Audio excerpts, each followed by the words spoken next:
Welcome to physics plex YouTube channel. আজকে আমরা শুরু করব থার্মোমেট্রি। তো এই অধ্যায়ে প্রথম যে ওয়ার্ডটা আসছে থার্মো আর মেট্রি।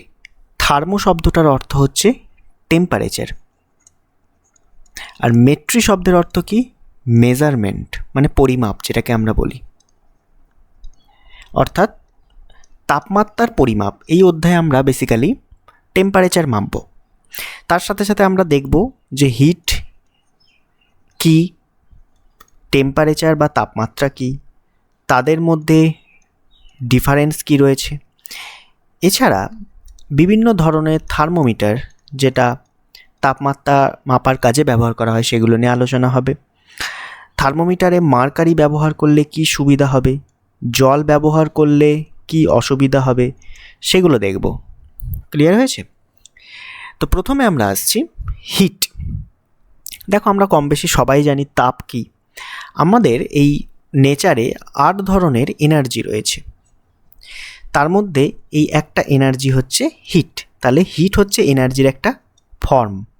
আরও কি আছে স্যার? আরও আছে তোমার light energy, electric energy, heat energy, nuclear energy, এই ধরনের এনার্জিগুলো রয়েছে। তাহলে 1 নম্বর পয়েন্ট কি? Heat is a form of energy, যেটা হট বডি থেকে, ঠিক আছে, কোল্ড বডির দিকে স্থানান্তরিত হয়। হিট সবসময় গরম বস্তু থেকে ঠান্ডা বস্তুর দিকেই যাবে, উল্টোটা তো হয় না। আর কি স্যার? হিট আমাদের উষ্ণতার অনুভূতি জাগায়, ঠিক আছে। কারো হিট বেশি মানে তার টেম্পারেচার বেশি, মানে তাপমাত্রার কারণ হচ্ছে হিট, আর তাপমাত্রা হচ্ছে হিটের বা তাপের ফল। আরেকটা কথা বলা যায় যে হিট হচ্ছে এর অপর একটা নাম এনার্জি ইন ট্রানজিট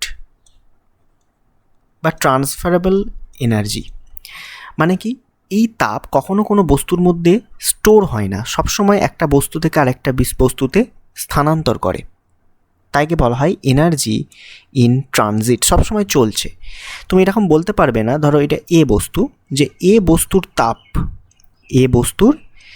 তাপ ধরো বললে 100 ক্যালোরি। এই বক্তব্য কিন্তু সঠিক নয়। তোমাকে বলতে হবে এ থেকে বিতে প্রবাহিত তাপ হচ্ছে 100 ক্যালোরি প্রবাহিত, ঠিক আছে। অর্থাৎ তাপ সবসময় প্রবাহিত হয়, ফ্লো করে, স্টোর হয়ে থাকে না। এটাই হচ্ছে এনার্জি ইন ট্রানজিট বলা হয়। ক্লিয়ার? এবং সবসময় হট বডি থেকে কোল্ড বডির দিকে স্থানান্তর হয়। আর কি? কোনো একটা বস্তু, ধরো চায়ের কাপ, সেটাকে ঘরের মধ্যে রেখে দিয়েছো, গরম চা আছে, মনে করো 50 ডিগ্রি সেন্টিগ্রেডে চায়ের উষ্ণতা, আর ঘরের উষ্ণতা 30 ডিগ্রি সেন্টিগ্রেড, তাহলে চা কী হবে? ঠান্ডা হবে, অর্থাৎ হিট সারাউন্ডিংসে চলে যাবে। দেখো, এই প্রসেসটার জন্য তোমাকে কি বাইরে থেকে কোনো কাজ করতে হচ্ছে? না, এটা নেচারের একটা প্রসেস, অটোমেটিক্যালি এই ঘটনাটা ঘটছে। চা ঠান্ডা হচ্ছে, নেচার গরম হচ্ছে, এটাই তো হয়। তাহলে তুমি বলতে পারবে যে কোনো রকম মেকানিক্যাল কাজ বা বাহ্যিক কোনো কাজ আমাকে করতে হচ্ছে না হিট ট্রান্সফারের জন্য। কিন্তু যখনই তুমি লোয়ার টেম্পারেচার থেকে হায়ার টেম্পারেচারে হিট পাঠাবে তখন তোমাকে কাজ করতে হবে, কিন্তু হাই থেকে লোতে যখন ট্রান্সফার হচ্ছে তখন কোনো কাজ তোমাকে করতে হচ্ছে না। যা যা বললাম দেখো লেখা আছে। তাহলে তাপ হচ্ছে এক ধরনের শক্তি, যেটা গ্রহণ করলে বস্তু উত্তপ্ত হয়, বর্জন করলে শীতল হয়। এটা আমাদের উষ্ণতার অনুভূতি জাগায়, এটাকে বলা হয় এনার্জি ইন ট্রানজিট বা ট্রান্সফারেবল এনার্জি। আর এই এনার্জি ট্রান্সফারের জন্য কোনো রকম মেকানিক্যাল ওয়ার্ক বা যান্ত্রিক শক্তি আমাকে বাইরে থেকে দিতে হবে না, করতে হবে না। এবং তাপ আমরা কিভাবে সেন্স করি? ত্বকের মাধ্যমে, স্কিন, তাই না? স্কিনের মাধ্যমে আমরা সেন্স করি, এটা একটা সেন্সেবল অর্গান আমাদের স্কিন। নেক্সট আমরা টেম্পারেচার দেখব। তাহলে টেম্পারেচার কী স্যার? তাহলে degree of hotness or coldness. Degree of hotness or coldness, মানে একটা বস্তু কতটা গরম কতটা ঠান্ডা, এই টেম্পারেচারের মাধ্যমেই আমরা বলতে পারবো। আর কি? দেখো, কেটিজি অর্থাৎ কাইনেটিক থিওরি অফ গ্যাস অনুযায়ী প্রত্যেকটা বস্তু মানে প্রত্যেকটা সিস্টেমের মধ্যে ইন্টারনাল এনার্জি থাকে। সেই ইন্টারনাল এনার্জির যে বহিঃপ্রকাশ, সেটাই হচ্ছে বেসিক্যালি হিট এনার্জি, ঠিক আছে। এটা একটা পয়েন্ট। আর কি?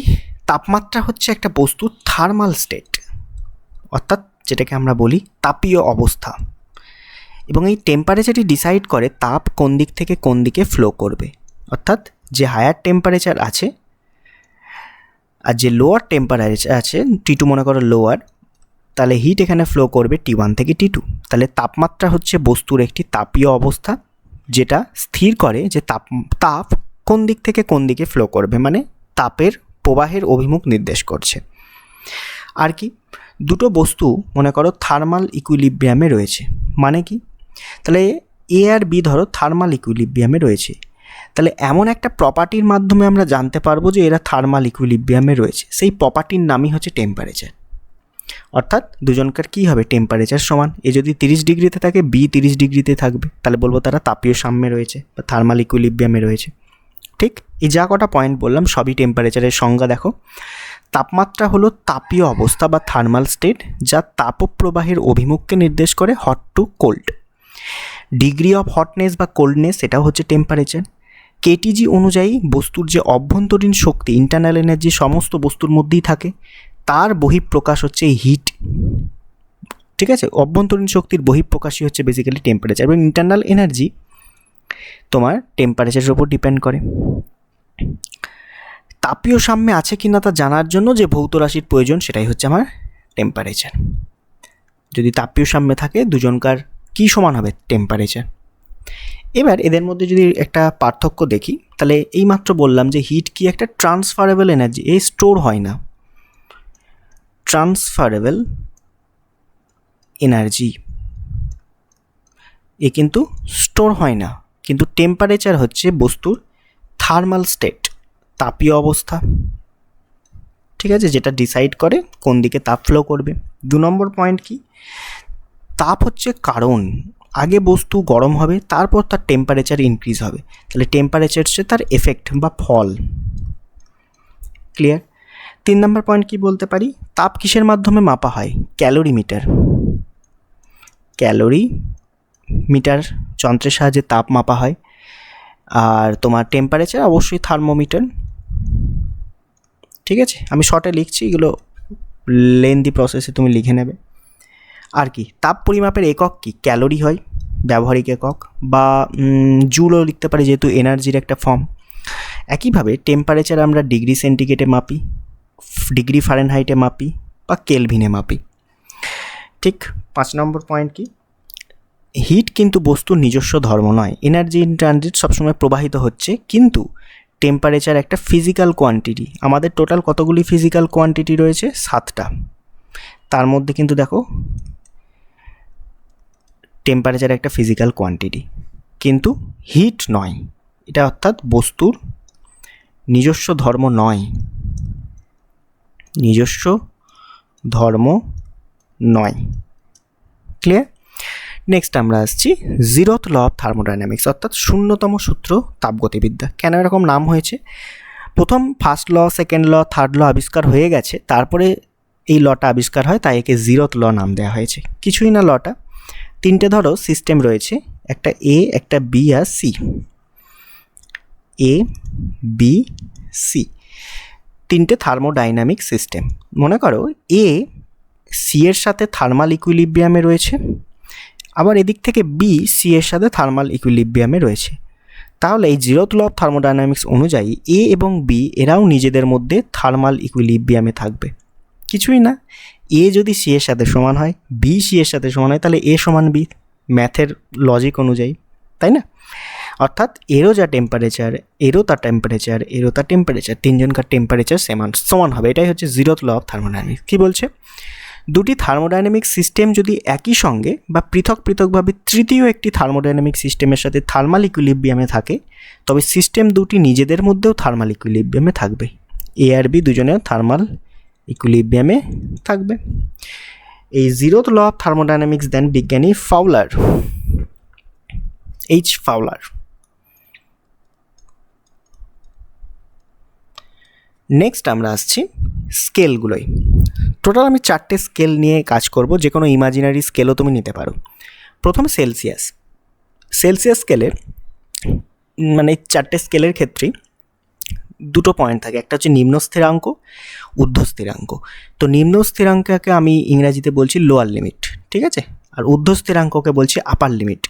কিভাবে নির্ণয় করা হয়? লোয়ার লিমিট হচ্ছে যে বরফ যখন জলে পরিণত হচ্ছে সেই টেম্পারেচারটা, আপার লিমিটটা হচ্ছে যখন জল বাষ্পে পরিণত হচ্ছে সেই টেম্পারেচার। তাহলে সেলসিয়াসের ক্ষেত্রে যে নিম্ন স্থিরাঙ্ক সেটা কত বলো তো?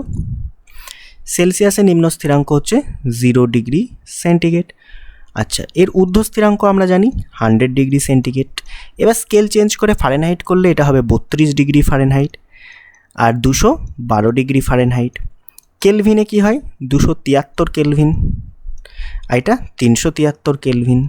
রয়মারে হয় 0, রয়মার ডিগ্রি আর লেখা হয়, আর আপার লিমিট হচ্ছে এর 80 ডিগ্রি রয়মার। যে কোনো ইমাজিনারি স্কেল তুমি নিতে পারো, ঠিক আছে? তার একটা লোয়ার লিমিট থাকবে, একটা আপার লিমিট থাকবে।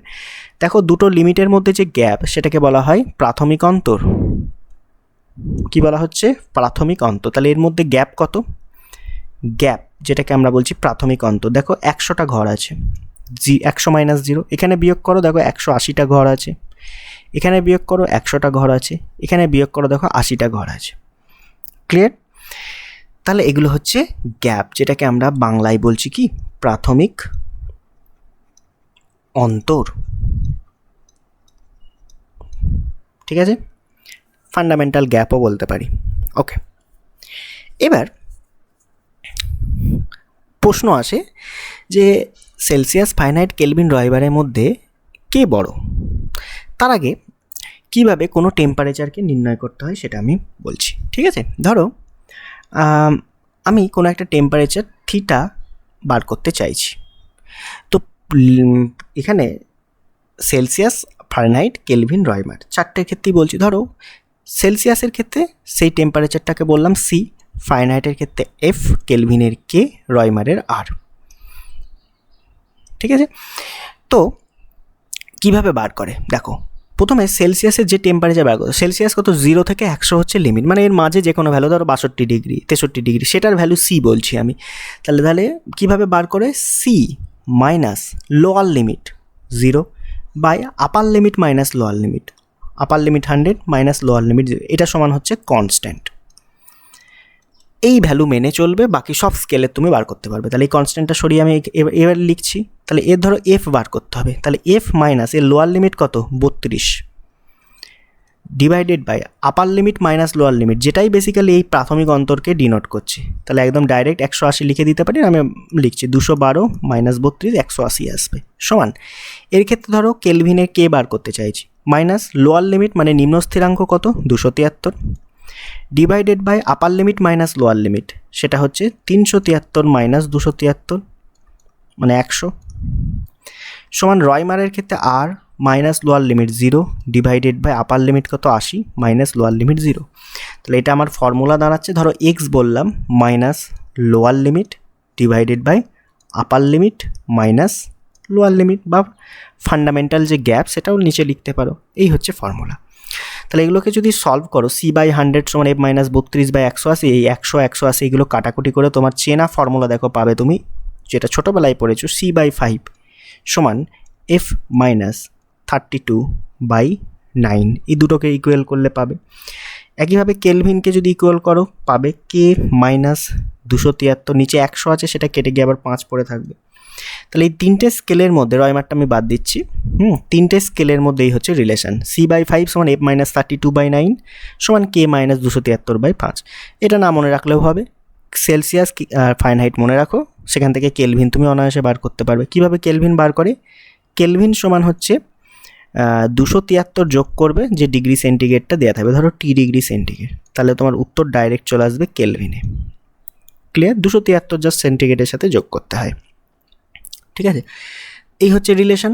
তাহলে প্রথম যে রিলেশনটা পেলাম দুটোর, সেলসিয়াস আর ফারেনহাইটের ক্ষেত্রে, আরেকবার আমি লিখছি, সি বাই 5 সমান F minus 32 divided by 9। Clear? এবার 5টাকে ওদিকে পাঠাচ্ছি, তাহলে দেখো কি আসছে, সেলসিয়াস সমান 5 বাই 9। ঠিক আছে? 5 বাই 9 অফ এফ মাইনাস 32, এইভাবে লিখতে পারি। অর্থাৎ তোমাকে যদি ফারেনহাইট দিয়ে দেয় তাহলে তুমি সেখান থেকে সেলসিয়াস বার করতে পারবে। পরিষ্কার? ওকে, এবার যদি আমরা চেঞ্জটা বার করতে চাই, তাহলে সেন্টিগ্রেডের চেঞ্জ সমান ফারেনহাইটের কত চেঞ্জ? দেখো ডিগ্রি সেন্টিগ্রেড সমান 5/9 আছে যেমন আছে রাখো অফ ডিগ্রি ফারেনহাইট মানে ডেল্টা এফ, মাইনাস রয়েছে 5/9 অফ ডেল্টা 32। দেখো 32 তো একটা কনস্ট্যান্ট, তার চেঞ্জ এখানে কোনোভাবেই সম্ভব নয়, তাই ডিগ্রি সেন্টিগ্রেডের চেঞ্জ সমান হবে 5/9 অফ ডিগ্রি ফারেনহাইটের চেঞ্জ।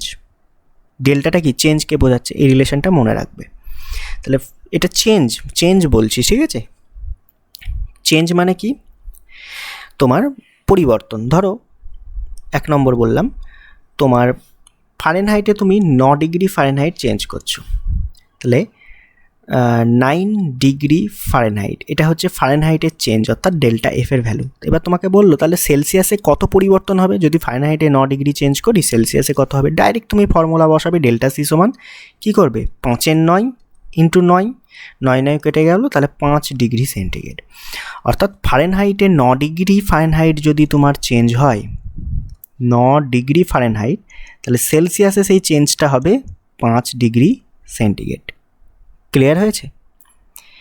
এটা পেলে একইভাবে সেলসিয়াস দেখলে ফারেনহাইট বার করলে 9/5 করতে হবে তখন, ঠিক? তাহলে এখান থেকে একটা গ্রাফ আমরা আঁকতে পারি। দেখো এটা হচ্ছে Y is equal to M X, একটা স্ট্রেট লাইনের ফরম্যাট রয়েছে। তাহলে ওয়াই অক্ষ বরাবর যদি আমরা সেন্টিগ্রেডকে আঁকি এবং ওয়াই অক্ষ বরাবর এখান থেকে গ্রাফটা নয়, গ্রাফটা অ্যাকচুয়াল ফরম্যাট হচ্ছে এখান থেকে আসবে, অ্যাকচুয়াল ফরম্যাট থেকে পরের পাতায় করছি, ঠিক আছে? তাহলে সি বাই 5 সমান এফ মাইনাস 32/9, ঠিক আছে? তাহলে আমি ধরো ওয়াই অক্ষ বরাবর সেলসিয়াসকে রাখবো, তো সেলসিয়াস সমান হবে 5/9 of F minus 32। Clear? Okay, তাহলে দেখো এটা ওয়াই ইজ ইকুয়াল টু এটা এম, এফটা হচ্ছে X, M X plus C, যেখানে সি হচ্ছে -32। ক্লিয়ার? সেলসিয়াস এবং ফারেনহাইট, এটা হচ্ছে ওয়াই সেলসিয়াস, এফ হচ্ছে আমার ফারেনহাইট, ওয়াই অ্যাক্সিস বরাবর, এক্স অ্যাক্সিস বরাবর। তাহলে দেখো ইন্টারসেপ্ট হচ্ছে -32, এই জায়গা থেকে গ্রাফটা উঠবে চলে যাবে, এটা হচ্ছে -32। এই জায়গায় সেলসিয়াস দেখো 0, ফারেনহাইট কত? 32 ডিগ্রি ফারেনহাইট, এবং এখানে কোথাও গিয়ে 212 ডিগ্রি ফারেনহাইট হবে, যেটা বয়েলিং পয়েন্ট অফ ওয়াটার, এবং এদিকে সেলসিয়াস হবে 100 ডিগ্রি সেন্টিগ্রেড। ক্লিয়ার? এটা হচ্ছে গ্রাফ সেলসিয়াস ভার্সেস ফারেনহাইট। এই গ্রাফকেই যদি তুমি উল্টে দাও, ফারেনহাইট ভার্সেস সেলসিয়াস করো, ফারেনহাইট ভার্সেস সেলসিয়াস, তখন কি গ্রাফ দাঁড়াবে দেখো? তখন ফারেনহাইট সমান বার করো, তাহলে ফারেনহাইট সমান আসবে 9/5 সি প্লাস 32, তাই তো? অর্থাৎ ইন্টারসেপ্ট হচ্ছে 32, তার মানে গ্রাফটা এই জায়গা থেকে শুরু হয়ে ওপর দিকে উঠবে, এই অংশটা হচ্ছে 32 ডিগ্রি ফারেনহাইট, ঠিক আছে? এই হচ্ছে গ্রাফ। তাহলে এই জায়গায় এই গ্রাফের নতি কি বা স্লোপ, এম হচ্ছে ট্যান থিটা, 9/5 হচ্ছে এই গ্রাফের স্লোপ, আর এখানে স্লোপ কি ছিল? সেলসিয়াস বাই ফারেনহাইটের 5/9, এই হচ্ছে তার স্লোপ, মানে ট্যান থিটার ভ্যালু। তো এখান থেকে যদি সাইন থিটা বার করতে দেয়, বার করতে পারবে অনায়াসে, যে কোনো একটা গ্রাফ, খালি গ্রাফটা চেক করবে যে ওয়াই অ্যাক্সিসে কে আছে, এক্স অ্যাক্সিসে কে আছে, তারপর গ্রাফটা আঁকবে, নাহলে ছবি উল্টোপাল্টা হয়ে যাবে, ট্যান থিটা উল্টোপাল্টা হয়ে যাবে, 9/5 না 5/9 সেটা খেয়াল রাখতে হবে, ঠিক আছে? ওকে, নেক্সট। তাহলে আমরা পেলাম ডিগ্রি সেন্টিগ্রেডের চেঞ্জ সমান 5/9 অফ চেঞ্জ ইন ফারেনহাইট। আর দেখো চেঞ্জ ইন ডিগ্রি সেন্টিগ্রেড সেটা হবে চেঞ্জ ইন কেলভিন, অর্থাৎ 10 থেকে ধরো 20 ডিগ্রি সেন্টিগ্রেড তুমি বাড়াচ্ছ, তাহলে কত বেড়েছে? 10 ডিগ্রি সেন্টিগ্রেড। সেই একই চেঞ্জও 10 কেলভিন হবে কেলভিন স্কেলে, বুঝতে পেরেছ? অর্থাৎ সেলসিয়াসের চেঞ্জ আর কেলভিনের চেঞ্জ কিন্তু সমান হয়, চেঞ্জ সমান হয়। আর ডিগ্রি সেন্টিগ্রেড আর ফারেনহাইটের চেঞ্জের মধ্যে 5-9 রিলেশন রয়েছে অফ ডিগ্রি ফারেনহাইট। ক্লিয়ার?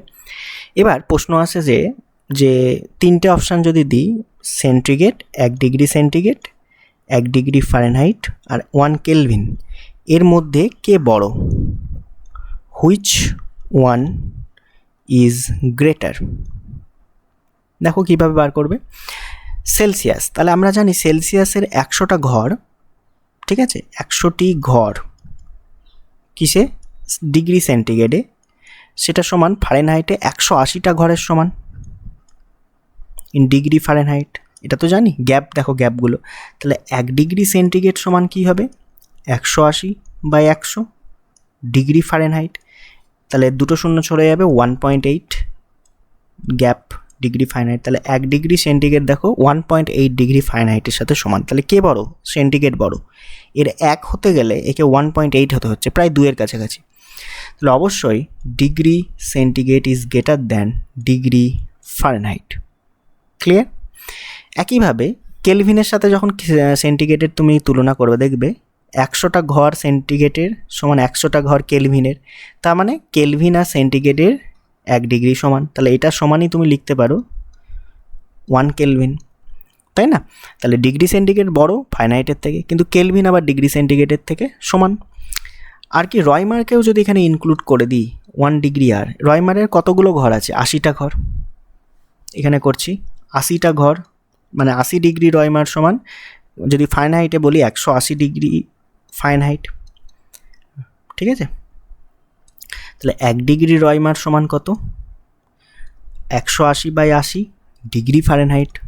0 0 কাটো, 9/4 ডিগ্রি ফারেনহাইট, মানে 4 দুগুণে 8, 10, 4 দুগুণে 8, 5, দেখো 2.25। তার মানে এর থেকে আবার রয়মার বড়। বোঝা গেছে? এই হচ্ছে পুরো রিলেশন। তাহলে রয়মার হচ্ছে সব থেকে বড় স্কেল, তারপর সেন্টিগ্রেড এবং কেলভিন দুজনেই সমান, তারপর ফারেনহাইট। তাহলে সব থেকে ছোটো ফারেনহাইট, 1 ডিগ্রি ফারেনহাইট সব থেকে ছোটো, সব থেকে বড় হচ্ছে আমার রয়মার। এখান থেকে তুমি একটা ধারণা করতে পারবে, যার গ্যাপ যত কম, যেমন এর গ্যাপ হচ্ছে 80, ফারেনহাইটের 180, তাহলে যার গ্যাপ যত কম তার স্কেল তত বড় হবে, তার 1 ডিগ্রি সমান তত বেশি হবে। বোঝা গেছে? নেক্সট, তাহলে আমাদের শরীরের টেম্পারেচার কত জানো? মানবদেহের স্বাভাবিক আমরা যে জ্বর মাপি সেটা হচ্ছে 98, যেটা আমরা মাপি সেটা ফারেনহাইট স্কেলে মাপি 98.6 এরকম। এখানটা লিখে দিচ্ছি, আমাদের যে স্বাভাবিক তাপমাত্রা দেহের 98.6 ডিগ্রি ফারেনহাইট। এটা সেলসিয়াসে করলেই 37 ডিগ্রির আশেপাশে হবে। এটাকেই যদি কেলভিনে করো 310 কেলভিনের কাছাকাছি হবে। এটা আমাদের স্বাভাবিক তাপমাত্রা শরীরের, ঠিক আছে, মানব দেহের। বোঝা গেছে? নেক্সট আমরা একটা নতুন পড়ব, থার্মোমেট্রিক সাবস্ট্যান্স এবং থার্মোমেট্রিক প্রপার্টিজ। দেখো আমরা আজ বাড়িতে যে থার্মোমিটার ইউজ করি সেটা কিসের ভিতরে কি থাকে বলো তো? মার্কারি, তাই তো? মার্কারি থাকে। আর তাহলে এই থার্মোমিটারের ভিতরে ওই যে সাবস্ট্যান্স যেটা আমরা ব্যবহার করছি পদার্থ, সেটাকেই বলা হয় থার্মোমেট্রিক সাবস্ট্যান্স। যেমন এখানে এক্সাম্পল অনুযায়ী মার্কারি Hg। আর থার্মোমেট্রিক প্রপার্টি কি? এই মার্কারির বা পারদের কোন প্রপার্টির জন্য আমরা থার্মোমিটারটা ব্যবহার করতে পারছি? কি প্রপার্টি বলো তো? ভলিউম। টেম্পারেচার বাড়লে তার যে ভলিউম সেটা এক্সপ্যান্ড করছে, সেই দাগ, কোনো একটা দাগে স্থির হচ্ছে, সেই দাগ দেখে আমরা টেম্পারেচারটা মাপছি। তাহলে থার্মোমেট্রিক সাবস্ট্যান্স হচ্ছে যে পদার্থকে আমরা থার্মোমিটারের ভিতর ব্যবহার করছি লিকুইড হিসেবে সেটা।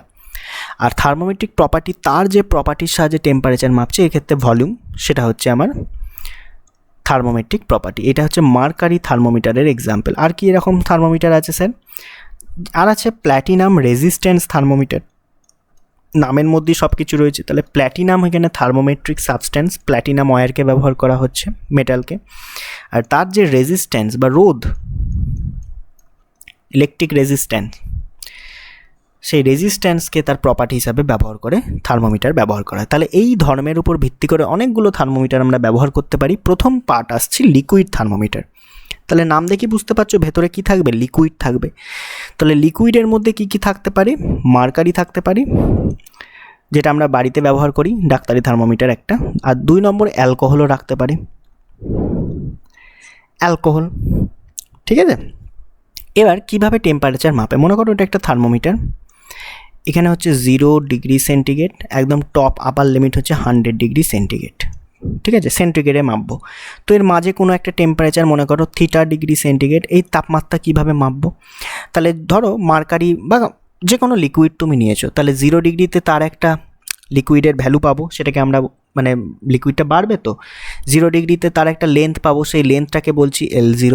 100 ডিগ্রিতে যখন তাপমাত্রা যাবে তখন লিকুইড কালামটার একটা লেন্থ পাবো, সেটাকে বলছি L100। যখন থিটা, তখন একটা লেন্থ পাবো, সেটাকে বলছি L থিটা।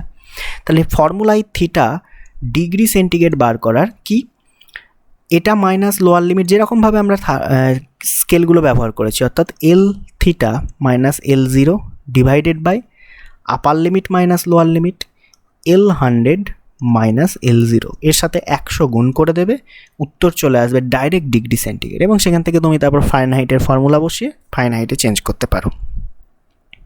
ঠিক আছে,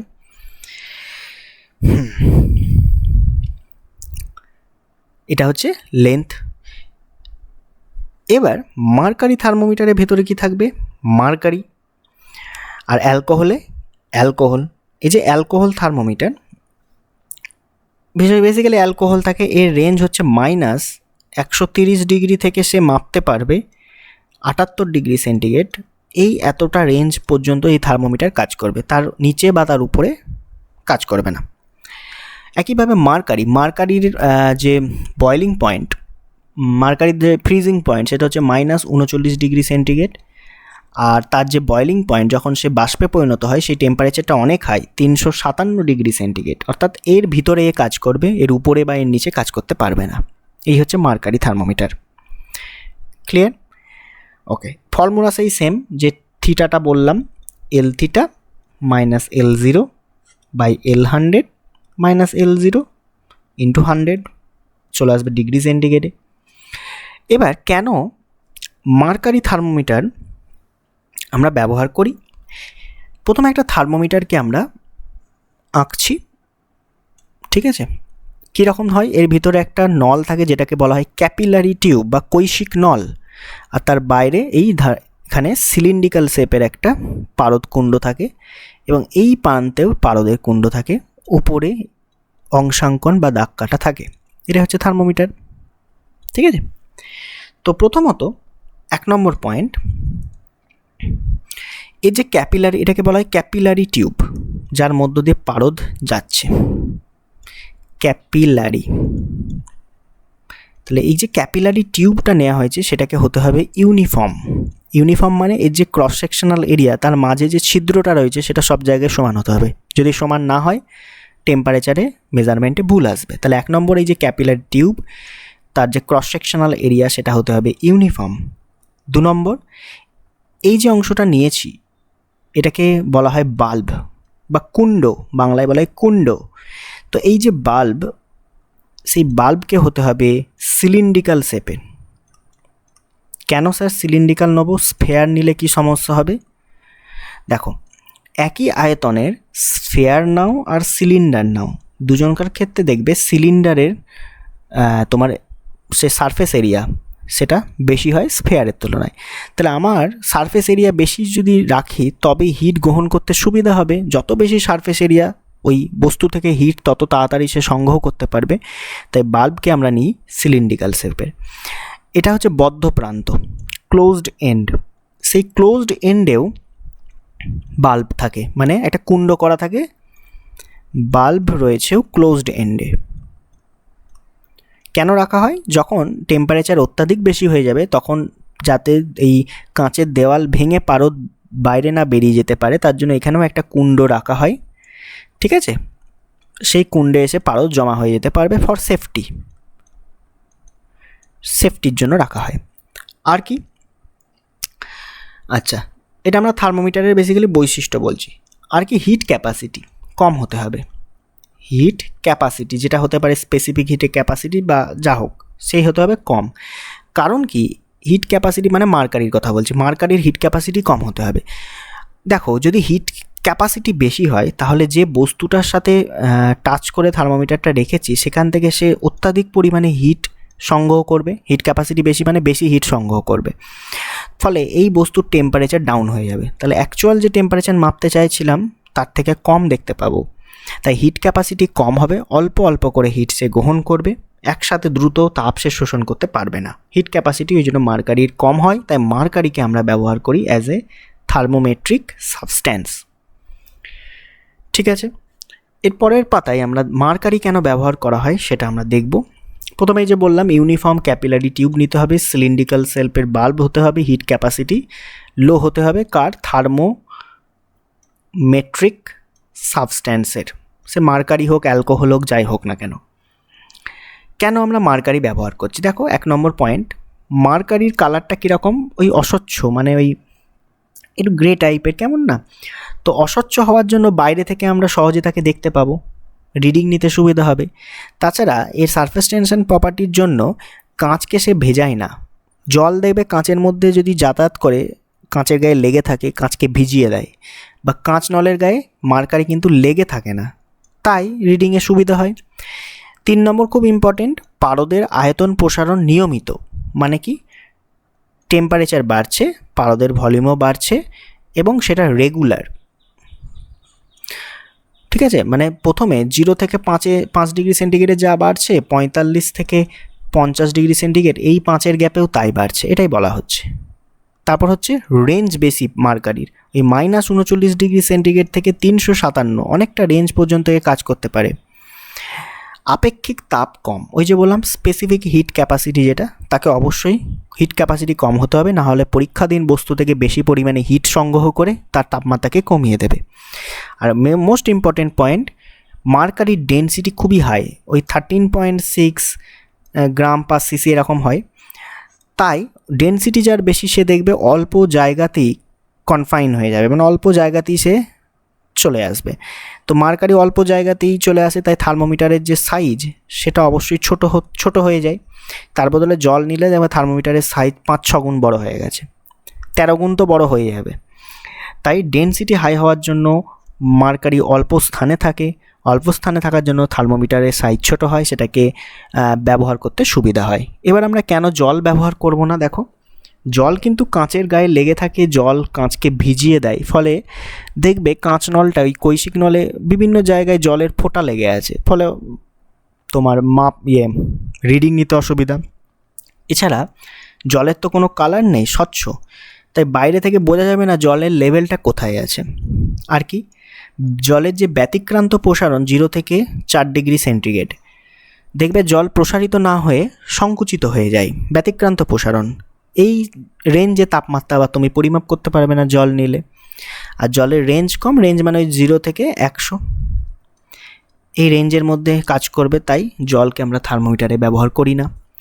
নেক্সট একটা পয়েন্ট আসছি, সেন্সিটিভ থার্মোমিটার। সেন্সিবল থেকে কথাটা আসছে সেন্সিটিভ। অনেকে বলেন আমার ত্বক খুব সেন্সিটিভ, মানে সূর্যের আলোয় ত্বক মানে ট্যান হয়ে যায় যেটাকে বলে। অর্থাৎ এখানে থার্মোমিটারের কথা বলছি সেন্সিটিভ, মানে কি অল্প টেম্পারেচার চেঞ্জ করলে যেন সেই থার্মোমিটারটা সেন্স করতে পারে, বুঝতে পারে যে টেম্পারেচার চেঞ্জ হয়েছে, তাই সেটাকে বলবো সেন্সিটিভ টেম্পারেচার। মনে করো স্মল টেম্পারেচার, ধরো 20 ডিগ্রি থেকে 21 ডিগ্রি সেন্টিগ্রেড টেম্পারেচার চেঞ্জ হয়েছে, খুব অল্প 1 ডিগ্রি চেঞ্জ হয়েছে।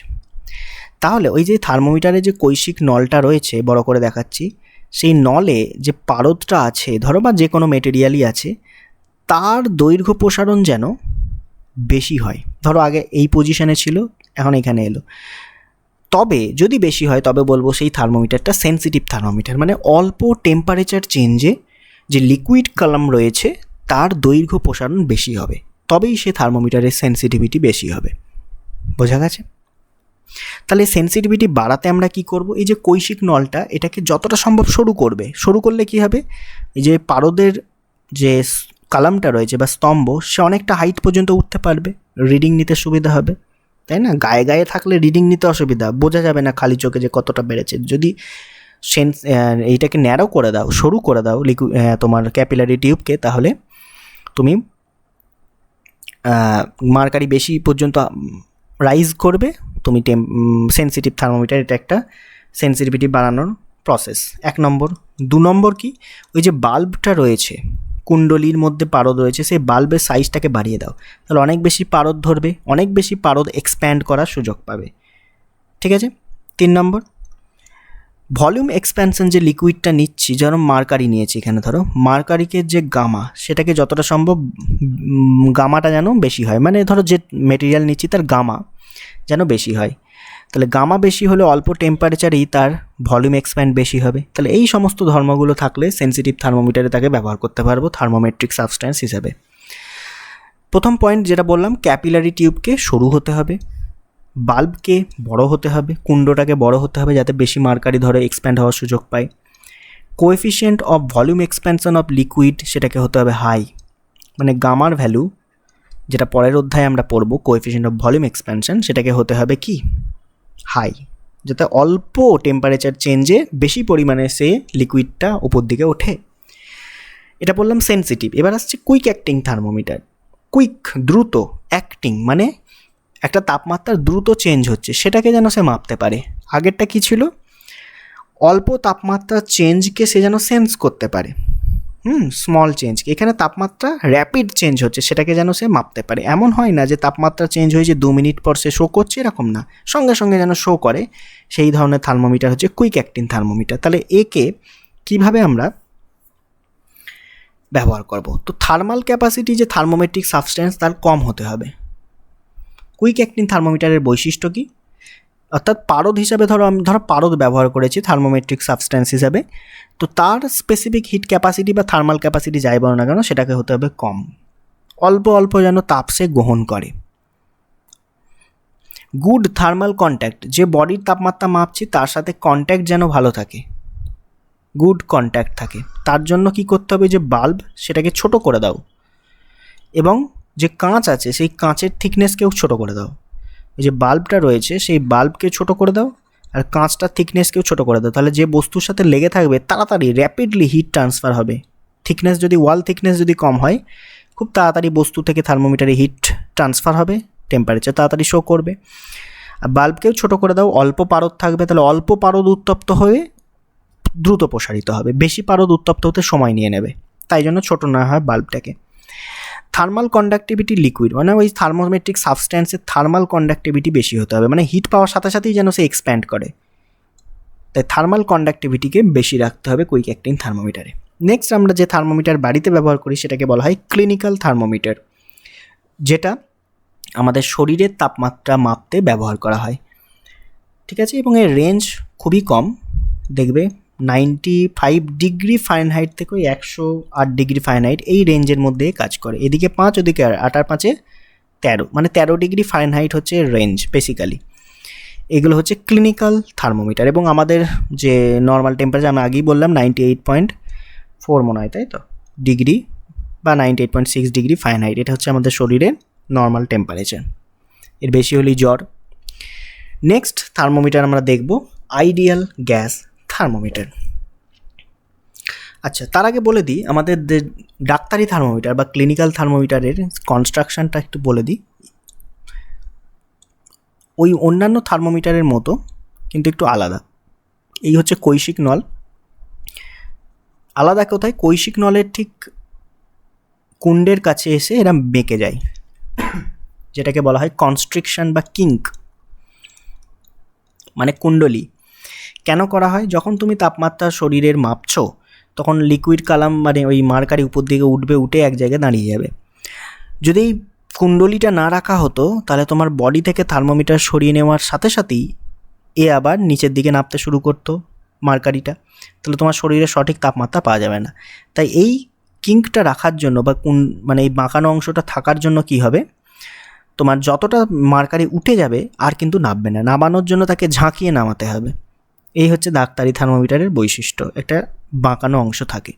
এই থার্মোমিটারের সাহায্যে তুমি দিনের ম্যাক্সিমাম টেম্পারেচার, মিনিমাম টেম্পারেচার এগুলো মাপতে পারবে না, কারণ ওই একবার উঠে গেলে আর নামবে না, নিজে থেকে নামবে না, ঝাঁকিয়ে নামাতে হবে, তাই না? তাই দিনের তাপমাত্রা এই থার্মোমিটারের মাধ্যমে মাপা যায় না। Next, ideal gas thermometer. নাম থেকে বোঝা যাচ্ছে যে আইডিয়াল গ্যাস আমরা ব্যবহার করব থার্মোমেট্রিক সাবস্ট্যান্স হিসাবে। তাহলে আইডিয়াল গ্যাসের ফর্মুলা হচ্ছে PV = nRT। আমরা কি মাপবো? টেম্পারেচার। দেখো n কনস্ট্যান্ট, আর কনস্ট্যান্ট, সর্বজনীন গ্যাস ধ্রুবক, এবং মাপছে কি? টেম্পারেচার। তাহলে প্রেশার এর সাথে টেম্পারেচারের রিলেশন দেখব যখন ভিকে কনস্ট্যান্ট রাখবো, আর যখন ভি এর সাথে টি এর দেখব, ভি প্রপোর্শনাল টু টি আমরা জানি, যখন প্রেশার কনস্ট্যান্ট। আরেকবার করব আমরা প্রেশার প্রপোর্শনাল টু টেম্পারেচার যখন ভি কনস্ট্যান্ট। তাহলে দুইভাবে আমরা আইডিয়াল গ্যাস থার্মোমিটার বানাতে পারি, একবার প্রেশারকে কনস্ট্যান্ট রেখে, একবার ভিকে কনস্ট্যান্ট রেখে, তাই না? এটা ছিল চার্লসের সূত্র 1 নম্বর, এটা হচ্ছে চাপের সূত্র। এই দুটো সূত্রকে ব্যবহার করে আমরা আইডিয়াল গ্যাস থার্মোমিটার ব্যবহার করি। তো প্রথমত অ্যাট কনস্ট্যান্ট প্রেশার যদি আমরা অ্যাপ্লাই করি, কনস্ট্যান্ট প্রেশারে ভলিউম চেঞ্জ হবে, তাই না? তাহলে কোনো একটা পার্টিকুলার টেম্পারেচার থিটা বার করতে গেলে তুমি ভলিউম দিয়ে এবার মাপবে। তাহলে V theta minus lower limit V0 divided by upper limit V100 minus V0 into 100 করে দাও, ডিগ্রি সেন্টিগ্রেডে তোমার অ্যান্সার চলে আসবে কনস্ট্যান্ট প্রেশার। এটা 1 নাম্বার। 2 নাম্বার, যখন তুমি কনস্ট্যান্ট ভলিউম নিয়ে মাপবে তখন প্রেশার চেঞ্জ হবে। এবার তখন তুমি যে ফর্মুলা পাবে P theta minus P0 divided by P100 minus P0, একই ফর্মুলা, ইন্টু 100 এখানে বসাবে, প্রেশারের ফর্মে বসাবে, চলে আসবে থিটা ডিগ্রি সেন্টিগ্রেড উষ্ণতাটা। এই হচ্ছে ideal gas thermometer. Clear? Next, এর এক্সাম্পল কিছু রয়েছে, যেমন কনস্ট্যান্ট প্রেশার থার্মোমিটার। এটা হচ্ছে বেসিক্যালি রেনোর কনস্ট্যান্ট প্রেশার থার্মোমিটার। রেনোর কনস্ট্যান্ট প্রেশার থার্মোমিটার, এটা হচ্ছে এক্সাম্পল। আর কনস্ট্যান্ট ভলিউমের এক্সাম্পল এরকম থার্মোমিটার জলির থার্মোমিটার। এগুলো জাস্ট মনে রাখো, কিচ্ছু কাজে লাগবে না। জলের constant volume thermometer. Next, triple point of water. এর মাধ্যমে আমরা টেম্পারেচার বার করতে পারি। What is triple point? Triple মানে 3, অর্থাৎ এমন একটা পয়েন্ট যেখানে আইস, ওয়াটার এবং তার যে ভেপার, বাষ্প, তিনজনে সহাবস্থান করবে, মানে ইকুইলিব্রিয়ামে থাকবে এমন একটা পয়েন্ট, এবং সেই টেম্পারেচার হচ্ছে 273 কেলভিন এবং প্রেশার হচ্ছে 4.58 মিলিমিটার অফ Hg, এবং প্রিসাইজলি এটা হচ্ছে 273.16 কেলভিন। তাহলে এই টেম্পারেচার এবং এই প্রেশারে বরফ, জল এবং বাষ্প তিনজনের সাম্য অবস্থায় থাকে, সেটাকেই বলা হয় ট্রিপল পয়েন্ট অফ ওয়াটার। তো এই কনসেপ্টটাকে ব্যবহার করে আমরা কোনো টেম্পারেচার বার করতে পারি। ফর্মুলাটা জাস্ট মনে রাখো। ধরো থিটা ডিগ্রি সেন্টিগ্রেড, থিটা আমরা বার করতে চাইছি, কেলভিনে বেরোবে P/PT ইন্টু 273.16 এবং উত্তরটা বেরোবে কেলভিনে, যেখানে পি হচ্ছে তোমার যে টেম্পারেচার বার করতে চাইছো, মানে থিটা বলে দিলাম, থিটা টেম্পারেচার বার করতে চাইছো, তার প্রেশার। পিটিটা কি? ওই যে ট্রিপল পয়েন্টে যে প্রেশার, সেটা হচ্ছে PT, T for triple point, into 273 দিয়ে গুণ করে কেলভিনে উত্তর চলে আসবে। বোঝা গেল? এইভাবে বার করতে পারবো। প্রবলেমগুলো আমি শেষে করাবো। নেক্সট আসছে প্ল্যাটিনাম রেজিস্ট্যান্স থার্মোমিটার। দেখো, আমরা জানি টেম্পারেচার যদি বাড়ায় কোনো একটা কন্ডাক্টরের, পরিবাহী পদার্থের রোধ বা রেজিস্ট্যান্স বাড়ে, এবং যে ফর্মুলা অনুযায়ী বাড়ে সেটা হচ্ছে আর সমান R0 1 plus alpha delta theta. Delta theta হচ্ছে চেঞ্জ ইন টেম্পারেচার, আলফা হচ্ছে temperature coefficient of resistance, R naught হচ্ছে 0 ডিগ্রিতে কত রেজিস্ট্যান্স ছিল সেটা, আর হচ্ছে ওই থিটা ডিগ্রিতে কত রেজিস্ট্যান্স সেটা। তাহলে এই অংশটা কাজে লাগাবো, তাহলে টেম্পারেচার বাড়বে, তার রেজিস্ট্যান্স বাড়বে, সেখান থেকে আমরা, মানে রেজিস্ট্যান্স বাড়বে, টেম্পারেচার আমরা বার করতে পারবো প্ল্যাটিনাম রেজিস্ট্যান্স থার্মোমিটারের সাহায্যে। এখানেও ফর্মুলা এক, কোনো একটা টেম্পারেচার থিটা বার করতে চাইবে, সেই থিটা ডিগ্রিতে রেজিস্ট্যান্স কত? আর থিটা, মাইনাস 0 ডিগ্রিতে রেজিস্ট্যান্স কত? R0 ডিভাইডেড বাই 100-এর রেজিস্ট্যান্স কত ছিল আর 0 ডিগ্রিতে রেজিস্ট্যান্স কত ছিল, তাদের গ্যাপ, ইন্টু 100 করে দেবে, ডিগ্রি সেন্টিগ্রেডে উত্তর চলে আসবে। ঠিক আছে? এই হচ্ছে প্ল্যাটিনাম রেজিস্ট্যান্স থার্মোমিটারের সাহায্যে বার করা। নেক্সট কিছু থার্মোমিটার নামগুলো জেনে রাখো, প্রয়োজন নেই। থার্মোকাপল হচ্ছে দুটো আলাদা আলাদা মেটালকে যদি তাদের এন্ড পয়েন্টগুলো জয়েন করে দিই তাহলে যে সিস্টেমটা তৈরি হবে সেটাকে বলা হয় থার্মোকাপল। এ মেটাল বি মেটাল, একদিকটা হট করে দাও একদিকটা কোল্ড করে দাও, তাহলে এর মধ্যে ইএমএফ জেনারেট হবে, কারেন্ট ফ্লো করবে এবং সেখান থেকে আমরা একটা থার্মোমিটার তৈরি করব। এই এফেক্টটাকে বলা হয় সিব্যাক এফেক্ট। এই সিব্যাক এফেক্টের সাহায্যে জাস্ট একটা থার্মোমিটার তৈরি করে এখান থেকে টেম্পারেচার মেজারমেন্ট করা হবে, কোনো প্রয়োজন নেই। আরও কিছু থার্মোমিটার আছে বাইমেটালিক থার্মোমিটার, দুটো মেটালকে রিভেট করে দিয়ে টেম্পারেচার বাড়ালে কী হবে, এরকম বেঁকে যাবে। পরের চ্যাপ্টারে আমি পড়াবো এগুলো, এরকম বেঁকে যাবে। সেখান থেকে তার একটা রেডিয়াস অফ কার্ভেচার আমরা পাবো আর, সেই আরের সাথে টেম্পারেচারের একটা রিলেশন আছে, সেখান থেকে আমরা টেম্পারেচার বার করতে পারবো এই বাইমেটালিক থার্মোমিটারে। এছাড়া আছে রেডিয়েশন থার্মোমিটার, হাই টেম্পারেচার, যেমন সূর্যপৃষ্ঠের উষ্ণতা 5000 কেলভিন, এই ধরনের টেম্পারেচার নির্ণয় করতে আমাকে এই রেডিয়েশন থার্মোমিটার ব্যবহার করতে হবে। এছাড়া ম্যাগনেটিক থার্মোমিটার রয়েছে, ভেপার প্রেশার থার্মোমিটার, যেমন হিলিয়াম ভেপার প্রেশার থার্মোমিটার। এর সাহায্যে আমরা এই মোটামুটি 4 কেলভিন, খুব লোয়ার টেম্পারেচারের আমরা মাপতে পারবো, যেমন 4 কেলভিন। ঠিক আছে, এর রেঞ্জ -272 থেকে প্রায় 0 কেলভিন বেসিক্যালি, আর 270 ডিগ্রি সেন্টিগ্রেড এই রেঞ্জে কাজ করে, তাই না? নেক্সট হচ্ছে আমার প্রাইমারি আর সেকেন্ডারি থার্মোমিটার কি। দেখো, প্রাইমারি থার্মোমিটারের এক্সাম্পল প্রথমে বলছি, এটা হচ্ছে আইডিয়াল গ্যাস থার্মোমিটার, ওই কনস্ট্যান্ট প্রেশার কনস্ট্যান্ট ভলিউমে যেগুলো বার করছিলাম। তাহলে কেন এটাকে প্রাইমারি থার্মোমিটার বলা হয়? দেখো, যখন আমরা করছিলাম সেগুলো কিছু ফান্ডামেন্টাল ল মেনে টেম্পারেচারগুলোকে বার করছিলাম, যেখানে ভি প্রপোর্শনাল টু টি ছিল, পি প্রপোর্শনাল টু টি ছিল, যখন পি কনস্ট্যান্ট আর ভি কনস্ট্যান্ট, তাই না? তো এই ফান্ডামেন্টাল ল মেনে আমরা টেম্পারেচার বার করছিলাম। এখানে কোনো রকম নিম্ন স্থিরাঙ্ক বা ঊর্ধ্ব স্থিরাঙ্ককে আমরা ওই জলের সাহায্যে ফিক্সড করছি না। নিম্ন স্থিরাঙ্ক ঊর্ধ্ব স্থিরাঙ্ককে মানে ওই যে আইস পয়েন্ট বা মেল্টিং পয়েন্ট, সেগুলো দিয়ে আমরা ফিক্সড করছি না, ভেপার পয়েন্ট দিয়ে ফিক্স করছি না, তাই এগুলোকে বলা হয় প্রাইমারি থার্মোমিটার। কারো সাহায্য লাগছে না, ফান্ডামেন্টাল ল মেনে আমরা করছি।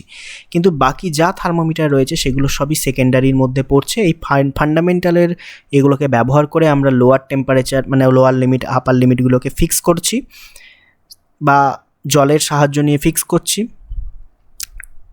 এই ধরনের থার্মোমিটার বলা হয় সেকেন্ডারি থার্মোমিটার। এবং এই থার্মোমিটারগুলো বাকি যা আছে ডাক্তারি থার্মোমিটার থেকে শুরু করে সবই কিন্তু সেকেন্ডারি থার্মোমিটার বা গৌণ থার্মোমিটার। কিছু রেজাল্ট মনে রাখো যেগুলো অঙ্ক করে বেরোয়, তাও কম্পিটিটিভ ফিল্ডের জন্য আমি বলে দিচ্ছি। দেখো, নাম্বার 1, সেলসিয়াস স্কেল আর ফারেনহাইট স্কেলের মান কখন সমান হয়? করে দেখবে, ওই C/5 F - 32/9 বসিয়ে CC(x(x) বসিয়ে করবে, দেখবে -40 ডিগ্রিতে সমান হয়, মানে -40 ডিগ্রি সেন্টিগ্রেড বা -40 ডিগ্রি ফারেনহাইট। 2 নম্বর, ফারেনহাইট স্কেল আর কেলভিন স্কেল কখন সমান হয়? এটাও বসিয়ে দেখবে, 574.25 ডিগ্রি ফারেনহাইট বা কেলভিনের সমান হয়। আচ্ছা, সেন্টিগ্রেড আর রয়মার কখন সমান হয়? 0 ডিগ্রিতে, কারণ 0 ডিগ্রি সেন্টিগ্রেডও রয়েছে, 0 ডিগ্রি রয়মারও রয়েছে। আর কি, ফারেনহাইটের সাথে রয়মার কখন সমান হয়? -25.6 ডিগ্রিতে সমান হয়। 5 নাম্বার, আচ্ছা 5 নাম্বার হচ্ছে, বলো তো ডিগ্রি সেন্টিগ্রেড আর কেলভিন কখন সমান হয়? এমন কোনো টেম্পারেচার নেই যেখানে সেন্টিগ্রেড আর কেলভিন সমান হবে, অ্যাট এনি টেম্পারেচার, মানে কোনো টেম্পারেচারের অস্তিত্বই নেই যে সেন্টিগ্রেড আর কেলভিন সমান হবে। ঠিক আছে, আচ্ছা বলো তো ডিগ্রি সেন্টিগ্রেড কখন টুয়াইস অফ ডিগ্রি ফারেনহাইট হবে? মানে ফারেনহাইট স্কেলের ডাবল কখন ডিগ্রি সেন্টিগ্রেড হবে? কখন হবে? এগুলো বসিয়ে করবে সব -12.3 ডিগ্রি ফারেনহাইট বা সেলসিয়াস সমান 2 ডিগ্রি ফারেনহাইট, মানে ডাবল, এর ডাবল কত? -24.6 ডিগ্রি সেন্টিগ্রেড, তাই না? আচ্ছা, 0 কেলভিনের ভ্যালু কত ইন সেন্টিগ্রেড? -273 degree centigrade. আচ্ছা, ফারেনহাইটের ভ্যালু কত? -459.4 ডিগ্রি ফারেনহাইট। এই ভ্যালুটা মনে রাখবে, কাজে লাগবে। বাকিগুলো এটা মনে রাখবে, এটা মনে রাখবে, রয়মান এটা তো স্বাভাবিক, এটা মনে রাখবে। বাকি যা দেবে ক্যালকুলেট করবে। এই c/5 সমান f মাইনাস 32/9 এই ফর্মুলা অনুযায়ী করবে, যা বসানোর বসাবে, ফাইনাইটে বসাবে, সেলসিয়াসে বসাবে, উত্তর চলে আসবে। ক্লিয়ার? আচ্ছা, এই অধ্যায় থেকে যা যা প্রবলেম থাকবে 3-4টে অধ্যায় একসাথে করানোর পর সেগুলোকে বান্ডিল করে একসাথে করানো হবে, যেহেতু অধ্যায়গুলো ছোট ছোট। তো এই অধ্যায়টা আজকে শেষ হয়ে গেল। নেক্সট অধ্যায়ে আমরা পড়ব যে কঠিনের প্রসারণ। তো সকলকে অসংখ্য ধন্যবাদ এই লেকচারটি অ্যাটেন্ড করার জন্য।